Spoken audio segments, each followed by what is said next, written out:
Hello everyone, आज के इस वीडियो सेगमेंट में हम लोग डिस्कस करेंगे रिप्रोडक्शन इन ऑर्गेनिज्म। जैसे ही आपको पता होगा कि हम लोगों की अर्थ पे हर टाइप के ऑर्गेनिज्म रिप्रोड्यूस करते हैं। क्यों करते हैं?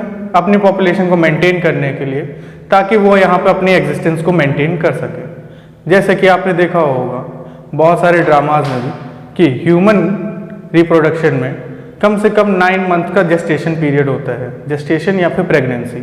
ठीक है, तो आइए चलिए देखते हैं रिप्रोडक्शन क्या होता है।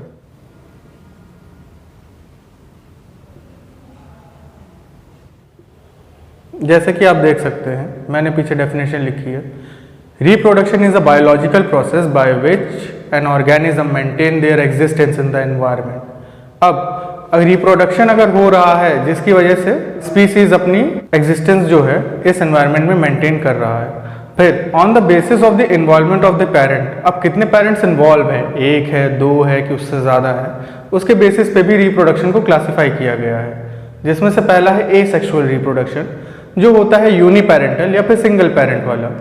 इसमें गैमीट्स का फॉर्मेशन नहीं होता है और एक ही पेरेंट इन्वॉल्व रहता है।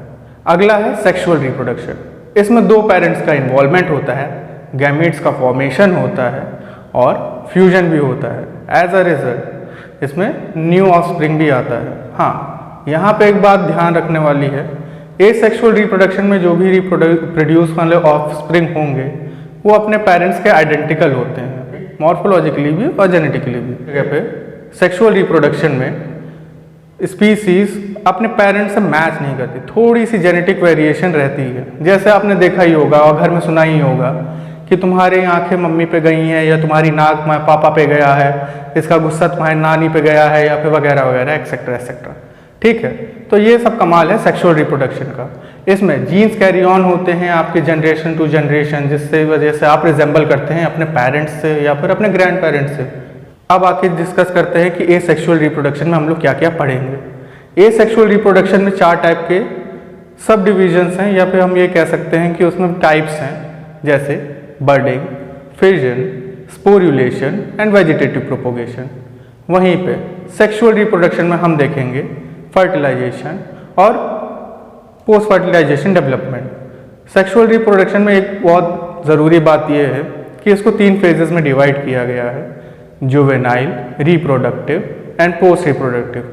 अब होता इसमें यह है कि सेक्सुअल रिप्रोडक्शन में जुवेनाइल स्टेज एक ऐसी स्टेज होती है जहाँ पे ऑर्गेनिज्म थोड़ा सा शुरुआती स्टेजेस पे होता है या फिर इन्फेंट होता है, मैच्योरिटी हिट नहीं हुई होती है। एज अ रिजल्ट उसके पास और बॉडी तो होती है बट वो सेक्सुअली रिप्रोडक्टिव नहीं होता। फिर आता है रिप्रोडक्टिव फेज, जहाँ पे वो सेक्सुअली एक्टिव रहता है और वो रिप्रोड्यूस करने की पावर रखता है। जैसे आपने ह्यूमंस में सुना होगा, जुवेनाइल फेज हमारी ह्यूमंस में होती है फ्रॉम 0 to 12। फिर उसके बाद आती है टीनेज, जो होती है आपके 13 to 18 या फिर 19। सही आंसर इसका बताइएगा कमेंट बॉक्सेस में कि आप लोगों की टीनेज कहाँ तक होती है, 18 या फिर 19। अब इस पे आते हैं, हमारी टीनेज में ये होता है कि हम लोग सेक्सुअली मैच्योर होने की स्टेजेस पे होते हैं, जिसकी वजह से हमारे अंदर बहुत सारे हार्मोन्स का रिलीज होता है और बहुत सारी डेवलपमेंटल प्रोसेसेस हो रही होती हैं, क्योंकि हमारे गोनैड्स भी डेवलप कर रहे होते हैं और हमारी बाकी सारी चीज़ें भी डेवलप कर रही होती हैं। अब उसके बाद आता है सीनेसेंट फेज या फिर पोस्ट रिप्रोडक्टिव फेज। इस फेज में होता ये है कि हम लोग अपनी रिप्रोडक्टिव पावर खो देते हैं या फिर ख़त्म हो जाती है, क्योंकि एज की वजह से, और हमारी सेल्स भी डिवाइड ज़्यादा नहीं कर सकती हैं, क्योंकि हम लोग मॉर्टल हैं। अगर इमॉर्टल होते तो पता नहीं कब तक रिप्रोड्यूस कर सकते थे। जैसे आपने देखा होगा फीमेल्स में एक टर्म यूज़ किया जाता है मीनोपॉज, जहाँ पे उनको 40 to 50 की एज के बाद उनके में एग का प्रोडक्शन नहीं होता है। एज अ रिजल्ट वो प्रेगनेंसी कंसीव नहीं कर सकते या फिर अटेन नहीं कर सकते। तो यहाँ तक था छोटा सा टॉपिक रिप्रोडक्शन इन ऑर्गेनिज्म। अगर आपको ये टॉपिक अच्छा लगा तो कमेंट बॉक्स में अपना रिस्पॉन्सेस दीजिएगा, और किसी भी टॉपिक पर अगर आपको डाउट हो, आप चाहते हैं कि मैं इस पर वीडियो बनाऊं, तो आप अपना सजेशन कमेंट बॉक्स में दे सकते हैं। तब तक के लिए मिलते हैं अगले सेगमेंट में। Thank you.